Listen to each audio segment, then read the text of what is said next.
Hey guys, it's Sruff here with Return, and we're here for a JV matchup for CSL. And tonight we have a very special junior varsity matchup as we're going to have Washington and Lee versus the JV squad of Columbia College, also known as Columbia College Silver, for a best of three here tonight, guys. Return, what are you thinking about this one? It's a bit of a David and Goliath story for sure, as Columbia College are the dark empire of college esports at the moment. Their main team is just smashing open CeeLo at the moment, and if you look at the squad they've put together for their JV roster, this looks like a team that should be in the national championships of the varsity leagues. So it's going to be a very uphill battle tonight, but hey, you never know. Maybe we're going to see WNL pull out something a little bit spicy.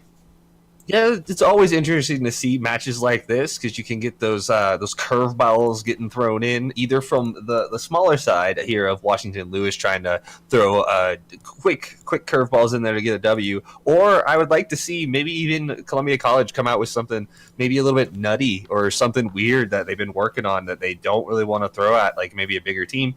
Why not throw it against a smaller team? See if it works. See if it does what it is designed to do. It could be an interesting strategy for them to go at, knowing that they have I guess you would call a mechanical advantage here. Oh yeah, without a doubt. And don't want to be too rough on them, but it definitely isn't looking very much in the favor for the side of Washington Lee. But you never know. This is the perfect time to really throw your best strat against them, against this God squad that is Columbia College, and see what works, see what needs to be improvement on. And this is really just the year of building up teams. We see so many colleges starting to come into that collegiate esports scene. So maybe some good showings here can lead to some great stuff down the road. But we are going to be getting into our first match of the night here, which will be a best of three, once again, between Columbia College and Washington and Lee. And for all of you who are very familiar with how we run our CeeLo, it's pretty similar, but the big difference being that playoff picture. You only need to finish top three in your group here instead of finishing with a 6-0 or 5-1 record. So Washington and Lee here, I mean, a win could just bring them that extra step to those finals. Yeah, that's all you really need is just, even for the smaller clubs, you can just look into stuff that, have fun, but you can also look to win a little bit of a tournament here in the JV sector, kind of prove yourselves, make sure that people, you're not just here to have fun, you're here to actually win things as well. But, again, we've talked about it before in other broadcasts, but again, this is going to be the side of Columbia College is a how do I just completely blanked for the word, a scholarship team. There we go. So even though they are a JV team, they are still the backups to a program that has a scholarship program. And as far as I can tell by looking through stuff, this is just an esports club from the side of Washington and Lee. But it looks like they have high hopes from their help, because it looks like they want to say that 60 plus students are involved in their esports club already. That's actually about 3% of their whole college. It's told, so maybe not the largest pool of players to pull from, but big hearts all the way through. And this is going to be the first time we've actually not only seen Washington Lee overall this year, but this is the first time they've actually taken that step into our competitions as a formal team. So all the best of luck to them, and hopefully can be coming through this match, showing us a few glimmers of why they deserve to be here, and hopefully a few more going on forward. But yeah, there's one thing that these guys have with them, it's got to be that underdog factor. Nobody's really going to be too harsh on them if they drop a series here. Yeah, they're definitely not expected to win, but obviously on the other side of it, you have to flip that coin over, and Columbia College is expected to win. And as we have seen their coaching staff before, they are quite brutal in when they talk about their opponents. So we'll see if that coaching staff is brutal on their players when they have to come out in these JV matches that may or may not mean as much. That people say it may not be the national championship, but this is where all the practice goes to. It accumulates to one thing, and that's winning games for someone like Columbia College. Yeah, exactly. And the JV league also isn't that small as well. It has so many colleges in it, and not only that, but you have this 10K prize pool still, and a all expense paid trip to our finals out in somewhere undisclosed location so far, but all expense paid trip down towards those finals. There's still a lot on the line here. Yeah, and then who doesn't want to go to a finals and just get like a cool trip for, even for an esports club, putting stuff together, and like that's the dream, man. That's what the CSL dream was, even for me when I played StarCraft back in years ago. It's the good old days. You may not think about winning the championship, but you just got that drive to play, man. But we are into picks and bans as well, it looks like, and we got some interesting ones coming out. It looks like from the side of Washington and Lee with that Xerath ban. Yeah, these are some very interesting bans coming out from Columbia College, given that they're on the blue side. They are electing to ban away the Azir and the Zoe, which honestly could be first pickable unless they're really focusing on the jungle pool, as J4 and Sejuani are still available. So, I mean, it's no longer the spot where you have to pick one of them because you can just pick the other one in another rotation. But here's someone we've actually been seeing come forward in these last few weeks, Galio, potentially in that mid lane. Yeah, Galio's been a pick that I feel like we've been seeing a lot more in pro play all across different regions. It's very tanky in that aspect, can help in the fights and roaming and stuff like that. So lots of mid laners like to have that early game impact where they can roam either the top or bottom or even to jungle to try and help pick off on an early kill. They can really get them rolling in lane, and it's kind of a safe pick. There's nothing really too scary about playing into any real of the remaining mid laners, but it looks like Malzahar is going to be the counter to it. Yeah, this Malzahar pick is something we normally see, especially with the Minion Dematerializer in the lane. Once you get the Malefic Visions running pretty well, it can be pretty easy just to keep that lane permanently shoved in. And someone with like Galio, who only relies on that Q for the wave clear, and it's very AP scaling reliant. So if that's an advantage being built up by Chairwall, that could be Washington Lee's way to just keep this Galio locked down to the mid lane if that's where he's really going.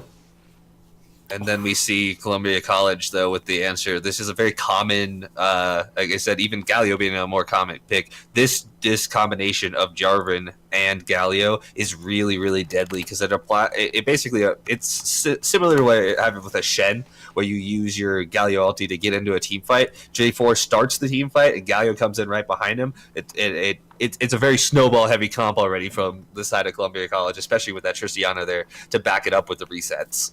Exactly, and really the marks of some of these great teams is that they're fine playing on the back foot, but also when they smell blood in the water, they are ready to go all in. And the J4 plus Galio combination is something that's been popping up so frequently around this league, and it's honestly kind of shocking to see Washington and Lee not ban on one of those.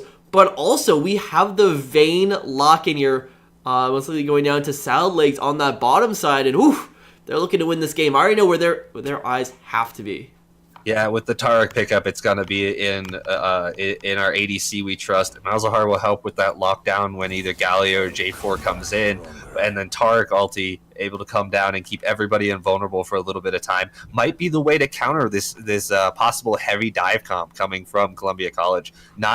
It can really turn a fight on its head if you land a good Tarek ulti on either at least just you and your ADC, but if you can land it on the majority of your team, if not your entire team, you can really mess up a hard engage, especially from someone like a J4. But that's the thing with the Tarek ulti takes time, and we've been seeing a big move in Galio plus J4. J4's already been going with the electrocute, but Galios more and more often are also going with that electrocute. Just gives you the more damage when you hit that combo. And those two, if they get in there quick enough, might not even have to deal with the Tarek ulti. So, going to be definitely watching that. And any little lead Columbia College gets is just going to be absolutely hammered home.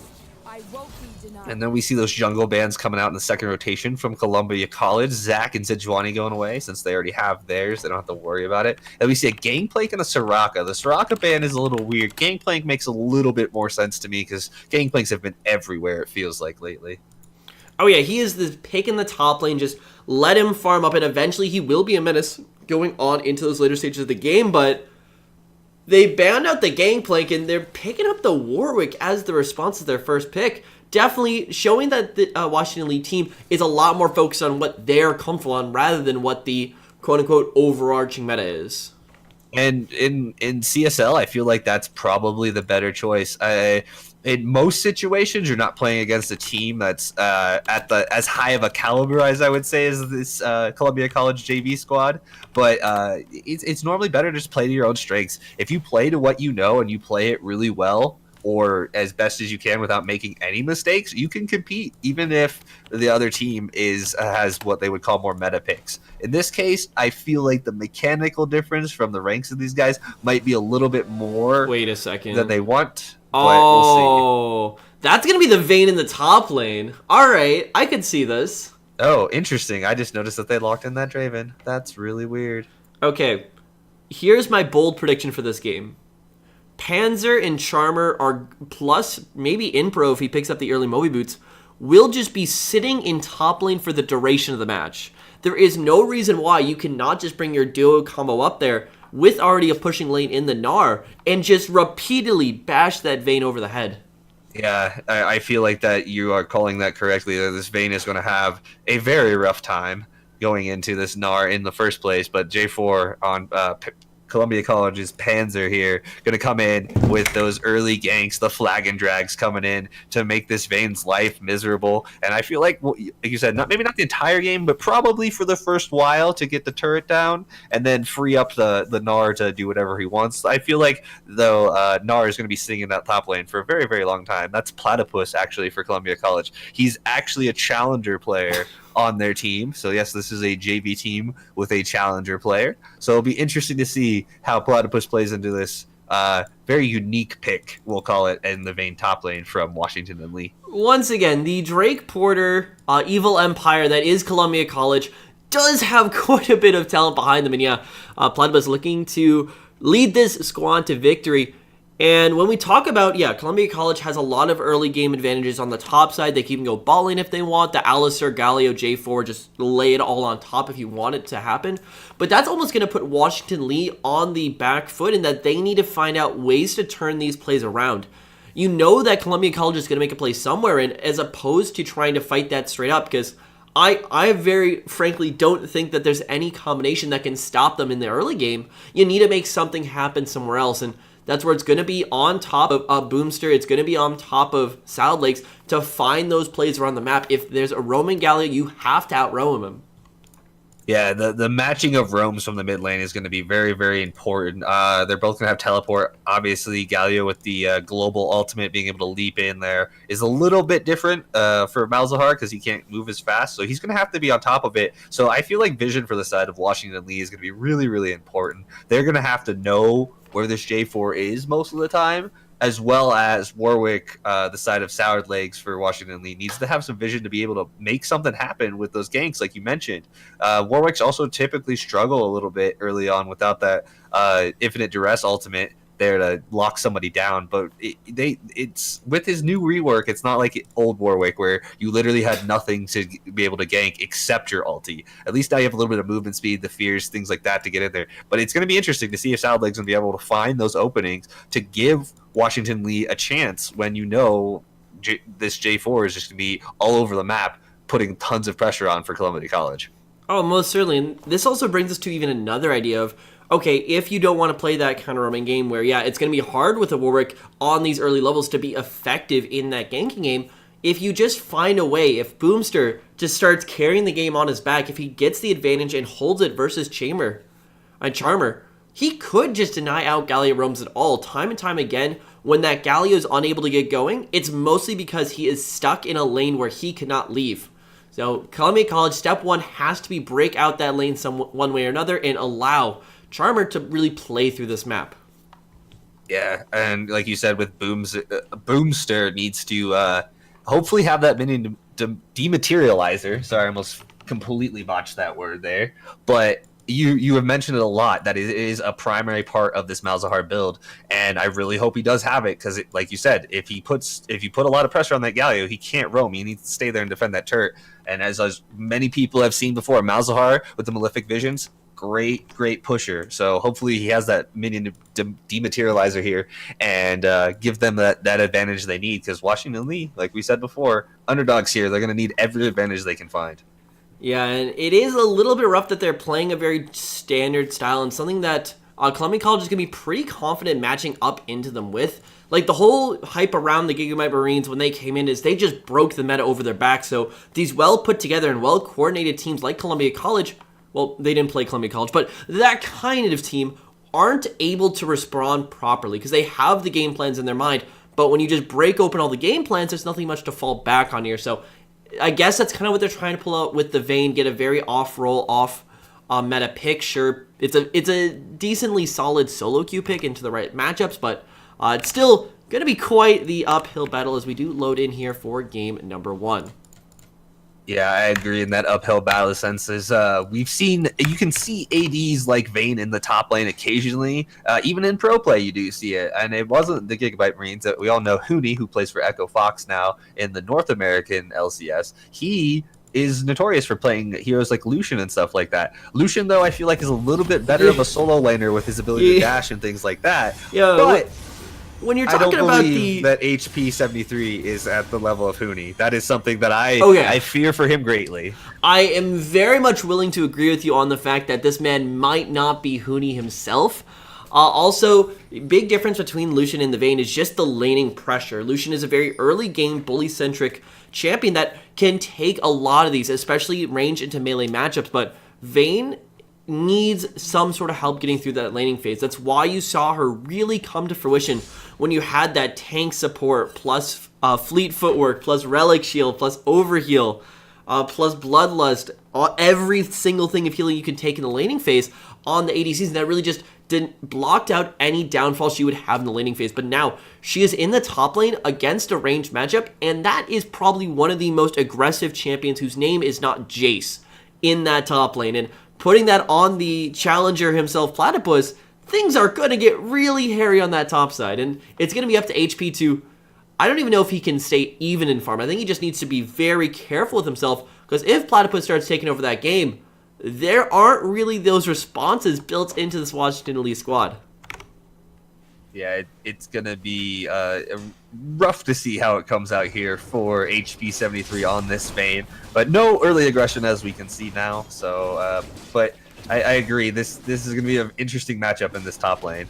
Platypus should have a field day, but we'll find out here if we can find out if Washington Lee can meet any of those win conditions of themselves and see if we can get early pushing going. And there is no minion dematerializer on Malzahar, unfortunately, but here comes the early gank. Yeah, good start step away from Boomster. Going to be able to walk out of that one in the end, all perfectly fine. And we were talking a little bit before the game, and there is no minion dematerializer in that mid lane, so Boomster has to be extremely careful, and thankfully he was able to hold on to the flash, counteracted Panzer's level 2 gank, which is probably one of the most scary times in the matches to go up against a J4, but here's a flash. Flash bottom from the Alistar. The Pulverize goes the wrong way, unfortunately, so the stun for power that comes out, and Inapro is going to have to back off here, unfortunately.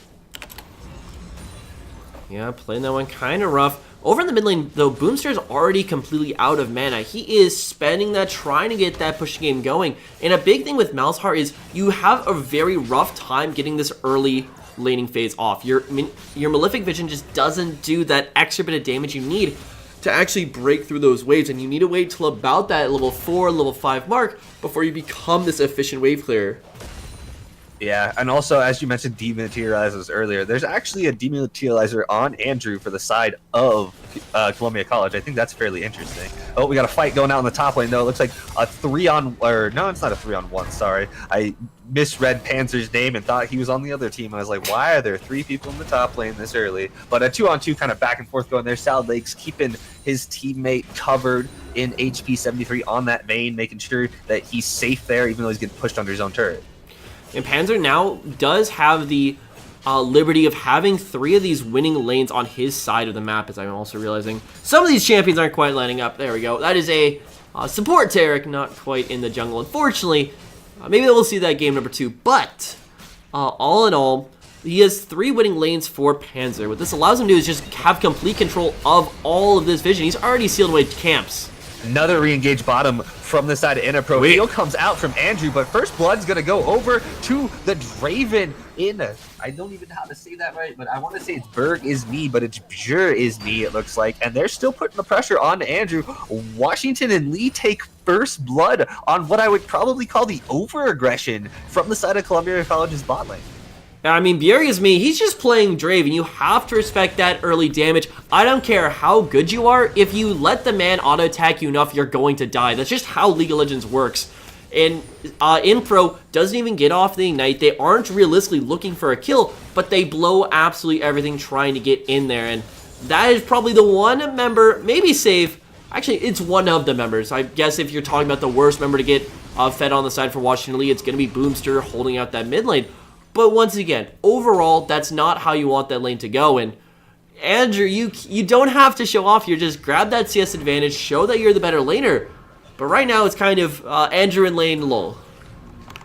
Yeah, that seems like that overconfidence that can happen. It does. I've been there myself, where you're like, oh no, we got these, we can crush these kids, we got this. But then, like you said, that damage from Draven just super annoying to deal with, especially early like that. And now he's got, with the 400 gold from First Blood, and then about 100 gold from his passive, even with the lead in CS there, he's still sitting pretty with a nice gold lead after the Draven passive with the First Blood. And here's a little bit of roaming coming up by the duo of Inpro and Panzer, trying to just sneak out and find where Cell Legs is here on this jungle roam. He's a little bit behind in the CS game. Curiously, he's going for the Bomby Cinder first. Normally you go for a team at very early on in the game on Warrior, because it helps you out with that clear, and you just are able to farm up to that mid to late game form that you are this very effective team fighting champion. You have the ult, you have the fear, you have the tank stats, but he's definitely going to be hurting for that one quite a lot, and if Panzer can keep this pace up, there might not be too much coming back. There is definitely a pace being set from this Columbia College side. There's about 10 CS for everyone ahead for the side of Columbia College, and that goes from top jungle, mid, and the bot lane. Everyone is doing quite well on the CS front. That's really well done for them, and also they do have some deep vision in the jungle there, keeping an eye on South Lake, making sure they are having. Speaking of which, here comes J4 with the flag and drag. Charmer comes in with a taunt. Looks like he's gonna get really low. The field comes off, but South Lake is gonna be able to flash over the wall and keep himself alive there. But another little bit of a good pressure from the side of Columbia College that doesn't come to fruition and give them a kill. Yeah, most certainly, and it's just a little bit of an overstep from South Lake. He's not really respecting what his role is right now, and that's going to cost him a lot because he has no flash. This blue buff is up, and you already know Charmer's going to be in the area. He has the ultimate avail, but Panzer's going to try to make a quick play on the bot side. Not going to find anything just yet. Yeah, he looks like he's rotating them. They did see him with those deep wards, so they know he's there. This should be a relatively easy blue buff steal for them. If they can give the Charmer, that'd be perfect, but looks like Panzer's just going to take the secure on it with the smite. Picking that one up pretty easily, though. They do need to be careful this bottom lane, because not only is Bjerg getting that lead, even if he is falling behind in the CS game. Ooh, fight on top lane. Yeah, fight on top of that. Meganar comes in, throws him into the wall, but here comes the counter ult. He does actually knock him back with the condemn and then flashes away himself. HP 73, keeping himself alive from the aggression from Columbia College's Platypus. Yeah, most certainly. He's going to definitely be very happy to get out of that one alive, but that still it hurts a lot, because next time Platypus has that ultimate up, HP is not going to have a flash to get away from that. Platypus is going to be extending this gold lead even past the 15 mark it's already at, but going back to that last point, bot lane, theoretically speaking, is still a winning lane for the side of Washington and Lee. And with the Draven pick, they need to be very careful, because that is an Infernal Drag on the board, and that almost prevents Panzer from actually making a play on this top side of the map. It's going to be interesting to see where the junglers go with that Infernal Drake up here shortly, if people are going to try and get vision out of it. But if you look at the bot side of the map, though, as well, you can see the littering of blue from the side of Columbia College here. They have some really good jungle vision going on for them, so they should know where Salad Legs is at most of the time. But here we go again. Platypus putting that pressure on, knowing now that he has some items, being able to run in here. He might actually be able to get the solo kill. Goes with the flash, knowing it's down. Does take an extra shot. Goes Meganar. Won't matter. Does get the kill. Fairly easy for Platypus there. Like you were just saying, as soon as he came back in with that ult, he didn't even need it. He just went back in and killed him after going to buy. Exactly, and you have to respect this. Now, you are a Vayne. You do not have anything in this early game. You need 3, 4, 5, 6, 7, 8, 9, 15 items before you actually do stuff in this lane. And you just took Vayne out of her safest lane, and you took Vayne out of the bot lane, and what you did is you just took away her support. And that's just going to be a really hard sell, but already mid lane going across. And the fight coming in is middle. Malzahar ult comes out. Salad Legs with the Infant Duress to follow up. Taunt from Charmer is there. Flash out of the wall there from Malzahar, but here comes the flash initiation from Panzer, followed up by the ultimate from Charmer, and it looks like Salad Legs is going to go down. Yes, he is. He gets cleaned up pretty well there. Panzer noticing that all their ultimates are down. Charmer coming back in there with the ultimate. They're just able to really easily turn that what was a 1v2 back into a 2v2 on top of its head. Yeah, great fights right out there, and that's one thing. You're just feeling how little pressure Washington and Lee have on this map. They're losing the top lane, they're losing the mid lane, and that meant when you starting to have Panzer and Charmer walk up towards that top side of the map, you already know that there's no response coming out from HP. It's a very free play out for Columbia College. And this still really hurts where they want to scale up into. And on top of that, even their winning lane is still down that 11, 12, 13 at the moment CS on the bottom part of the map. And they need to find somewhere to get their advantages from. But the one thing that has to be going in their favor right now is that it's 10 minutes versus Columbia College, and you still have all your towers against the combo that has the Galio and the J4. But here's a gank from Vayne. Yeah, the Vayne gank mid from top lane there. I've seen it all. Gank, that is. Now we've all, yeah, I believe you there. That this is something that you've now seen it all. A Vayne walking the lane to try and gank a Galio. Yeah, that's a pretty rough one, but she's gonna be walking directly into two people. This is a perfectly timed bait for Columbia. Missed it. Ooh. The Gnarl missed there, unable to knock HP 73 back, so unable to get the almost free kill there. A little bit of BM from HP 73, taunting a little bit there, saying that he's still alive. But honestly, taunting doesn't do you a whole lot of good when they're killing your turret. So unfortunately for him there, but it looks like Charmer and Boomster fighting here. Stopwatch is used by Boomster. He's going to take a bunch more damage there. He does have help below him, but that's Warwick trying to do this Infernal Drake by himself, and here comes the teleport from Gnar. Yeah, we're going to see what happens here. Is it going to be a fighter? They're just going to go for the Infernal Drake. Unfortunately, Salad Legs looks like he just started that for the side of Columbia College, and that they're going to be able to take it. Good idea, I guess, in the fact that they knew that J4 was still coming on the top side. But unfortunately, they didn't have the ability to close and fight that the way they wanted to, because Boomster got cut out by the Malzahar, or by the Galio, sorry.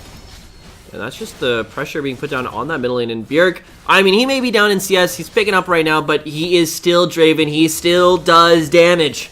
That's something it could be the magical AD carry game with Bjerg. It's me going to have to carry here with that little bit of gold. He still only has about 400 gold because he is down a little bit on CS. They're about even now, which is good for him. But he really has to avoid at this point with that Draven passive to get those adoration stacks. He's going to have to get another kill before he dies to really give Washington Lee hope here, I feel like, because with how everybody else is doing gold-wise and to their counterparts, he's the only one that really has any advantage left for them. I really like this adaptation coming out of Platypus. Instead of finishing off the Black Cleaver immediately, he's going with the Frozen Mallet. That's what the German's Fist is for. So you don't really need more damage in lane. You're against a Vayne. She doesn't have tank stats at all, and you already do so much with your passive. But now getting a Frozen Mallet slows down the Vayne, which means any audio attack you land, especially in a lane without that top lane T1, could just be the death of Vayne. So great adaptation coming out, and ooh, Salad Legs. Yeah, Salad Legs trying to go for that flash infinite duress there, it looked like, and he was unable to land it as Andrew was quick on the rocket jump to get out there. So another failed gank from this Warwick for Washington and Lee. Salad Legs is just not having a very good game so far. One got turned around on him and got him killed, and then one or two other ones now have turned into nothing. So they're, again, struggling. They need to find something. Otherwise, they're just going to get slowly choked out here, whereas it may not be as flashy as it was as before when Interpro tried to get a kill and ended up giving first blood over, but things have seemed to calm down quite a bit for Columbia College, and they're just going for the smart plays to keep getting themselves ahead and not give over any unnecessary kills or deaths for themselves to the side of Washington and Lee, because that's what it seemed like earlier, and now it just seems like they've calmed down and they have complete control of the game. It is kind of shocking to me, though, with how slow this game... All right, now I'm really shocked with how slow it's going. Not even progressing in time, but with these last few minutes, it has felt like Columbia College, it's felt like rather that they've really just taken a step back. They're not making these big plays. I've yet to see Charmer and Panzer use their ultimates concurrently to make the Cataclysm lockdown plus engage. They're not forcing these towers, and sure, they do have a pretty sizable lead and even a little bit of scaling in the back pocket with Andrew on Tristana, but there's still this theoretical universe where this game goes long enough that Washington and Lee are able to close out and are able to come back with HP will eventually hit the 25 item spike on the Vayne. Boomster still scales up with damage as the game goes on, especially against tanks like Charmer, against Panzer if he's going... As I say that, I now realize he is going full tank, but I'm going damage. But it's the it's the question marks that are still lingering in the air, and Columbia College, who want to be the best team not only in JV but in all of League of Legends, maybe they need to pick up the pace just a little bit and stop playing with the food. Yeah, maybe it is, and it looks like here comes Panzer hearing your call for blood as he comes in with the flag and drag. Still has the ulti up, as Charmer is also at the area as well, so Salad Legs just going to get taken out with almost nothing used. Charmer's going to land the taunt on the Boomster. He does get the flash over the wall, and he's going to live thanks to the condemn from HP 73 to stun Charmer there, so he's unable to flash back over. So again, you called for it, and they answered with blood. Just one more kill, but again, more control for the side of Columbia College, but it looks like the bot lane of Washington Lee is going to try and hard push this mid lane, and this is not going to work out for them because there's double ultimates up there for Panzer and Charmer. Let's see if they want to go for it. I feel like they should. Bjerg does still have the stand aside, which can stop Panzer jumping in. If he times this perfectly, he could have the advantage. Yeah, but here it comes. Now Charmer comes in, gets the knockup, and there it is, what you mentioned before, that Tarek ulti coming in, but it was too late, unable to save Me's life, and there wasn't a cataclysm used there either. Panzer held it the entire time, like you mentioned, trying to dodge. It looked like the stand aside from the Draven, but unfortunately for him, doesn't do anything. But here comes Platypus back in top again, lands the ulti, not going to land anything else there. As there's a fight going down mid lane again with the Rift Tower being spawned. Fights all over the place. Boomster gets thrown backwards. He's going to go down. The fight top looks like it died out. Both Platypus' half health. HP is really low as well, as the mid lane finally gets taken out. Action all over the place. It looks like all they needed was a word from return. Coach Drake Perlwater must be stream sniping, telling his team to pick it up here as they go quickly into 2 more kills and a turret taken. Yeah, begin the Imperial March. The Dark Empire, they're coming to knock on those gates. All T1s are gone. 16 minutes deep into this match, and things are already looking pretty darn grim for the Columbia College squad. For the Washington Lee squad, Columbia College, they've got to be feeling pretty good about themselves. And I think the one thing that so far has painted the perfect picture for how this match has gone is the vision scores between the two junglers. Panzer is sitting on the 47 vision score, has the tracker's knife. Where on the other side, Salad Legs, he went for the Skirmisher Saber. He decided to go more aggressively for a jungle build and is just losing and bleeding vision control every part of this match. And that's one thing that we mentioned, that it seemed like Columbia College was not. It seemed like we said they were struggling or just being more passive or something like that. You're right. Panzer has been on top of this vision game the entire time. And if you look at it mostly, as we see Platypus going ham with that frozen mallet, easily killing HP 73 by himself, as you mentioned, getting that frozen mallet. There's no way for Vayne to get away from that, so they just have to run for their lives. Boomster's going to TP bottom as Salad Legs is looking for Andrew on this Triciana in the Dragon Pit. But they're going to make it out safe. Looks like there might be a fight coming up here in the bot lane with 4 members of Columbia College on here. Panzer finds Malzahar by himself, and it looks like Boomster's not long for this world as Andrew lands the buster shot on him to finish off his life. Columbia College is starting the cruise. They're sitting at over 6,000 gold lead here at 17 and a half minutes or so, and they're going to take another dragon. And I believe, let me double check that, it is another Infernal Dragon. That's going to be their second one of this game. Yeah, the RNG gods do not look kindly down on the Washington Lee squad, which really still is not. HP. Oh, this is a bait. Return. No, he wanted it back, but here comes the fight bottom. Oh my gosh, there's so much things happening right here. And there's the Catalysm finally comes out as Platypus baits HP 73 into trying to fight him, making art blocks, punches him in the face, and that's it for him. As the bait happened bottom when Draven gets Cataclysm on from Panzer on that J4, just completely annihilating him off the face of the earth. And this is just the rolling begin, the snowball, the dive up on the bottom lane into that tier 2 as Platypus is now 1v1ing Salad Legs. Salad Legs thinking he was going to be able to go in there. He flashed to dodge the Q, the boomerang there. I think that was Platypus trying to go over the wall, and he just clicked a little bit too close, so it didn't quite fall over. But Platypus, he's got a Jackie, he's got 2 kills, and he is still on top of this top lane. Frozen Mallet OP. Yeah, definitely. You called that too with the Frozen Mallet. He's like, he's going to go Frozen Mallet and just kill everyone. And that's exactly what he's doing. I mean, that's what you do when you're life. Exactly, and that's why knocking down that first tower for Columbia College is probably the best move you can make across the entire map, because setting Platypus up in an already winning lane and just turning that into a death lane, like the 4,000 mile lane it must feel like if you're HP right now. And there's just nothing you can do at this point. Not a single member for Washington Lee has been able to influence that matchup this entire match, and you have so many other scaling elements around the map, and the only real lane you were hoping for to really get that lead, Bjergåsmi and Chairwall on the Draven plus the Taric, hasn't really done too much yet, and there's still the sunlight on the horizon. There's still the guys, we scale, we just need to get like 20 more minutes in the game and we'll be fine. It's still a big and very, very scary road to get there. Oh yeah, when you're down almost 10,000 gold at before 20 minutes, that's it. That is what. There's no other definition of an uphill battle. And unfortunately, it looks like HP 73 it's going to continue to be sad as he literally just got two-shotted there. I think there was 3. Might have been 3. It was 3? Okay, I wasn't sure there. I saw the hit from Panzer with the Cataclysm. Wait a second. And then the Charmer hit afterwards, but I wasn't sure. He did die off the face of the earth very, very quickly. As a counterplay comes in middle, Andrew goes in and gets half the health of Bjerg, and then speaking of half his health, it's gone now as Charmer comes in to try and help with the Gallier ult, but it's not going to matter because he's already dead as Andrew is just a rocket leaping all over the side of Washington and Lee now. And this is exactly what we were talking about in draft. Going for those resets, going for those kills. As soon as the kills start rolling in, it's just it is a snowball. It is a steamroll here for the side of Columbia College. They get kills, they get the resets, and they keep moving forward. And it looks like they're ready to go under the tier 3s now as they set their sights on breaking the base of Washington and Lee.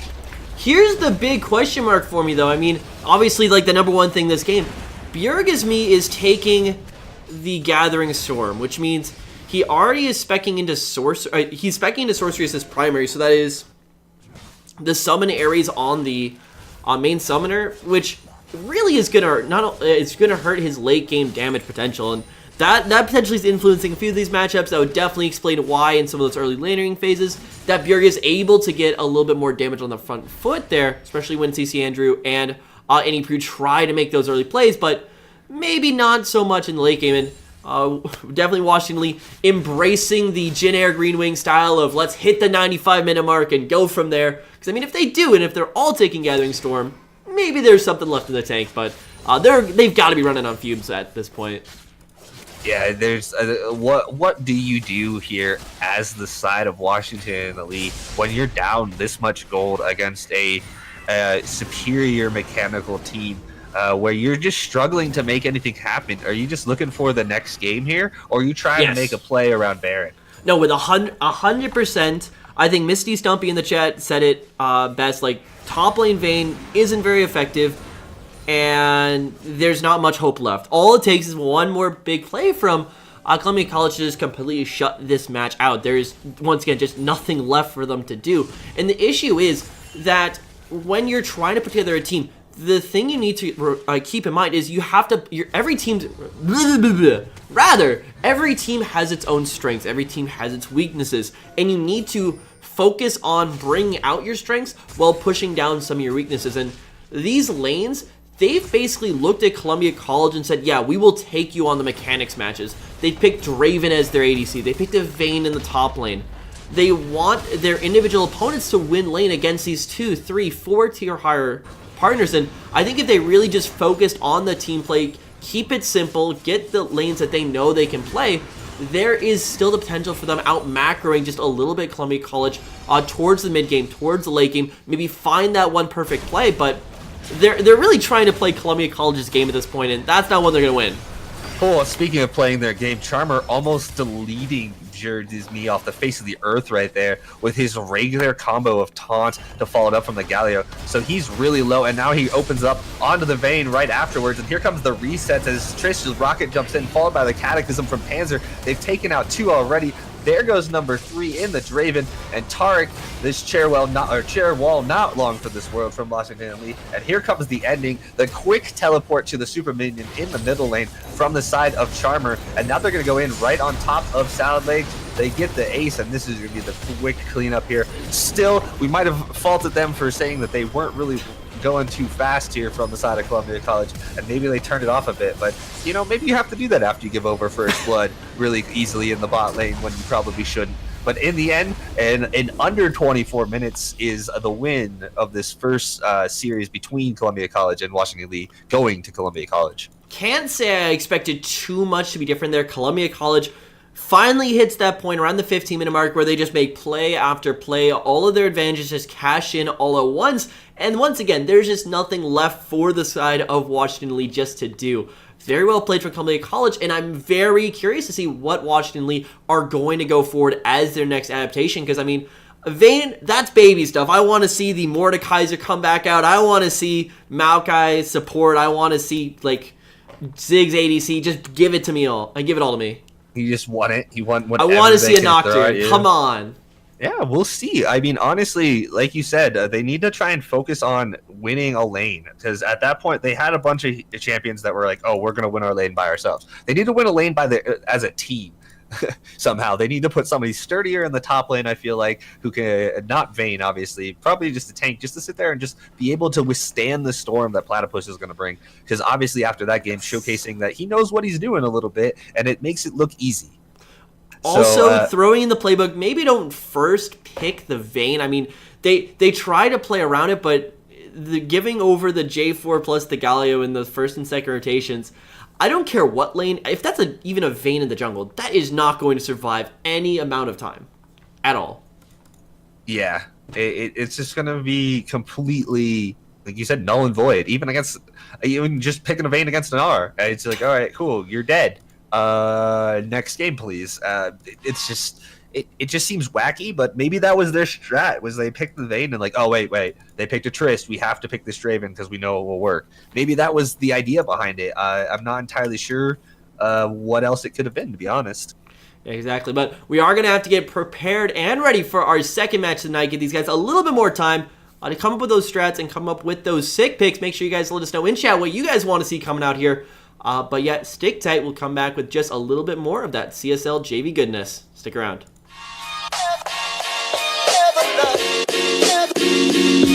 Yeah.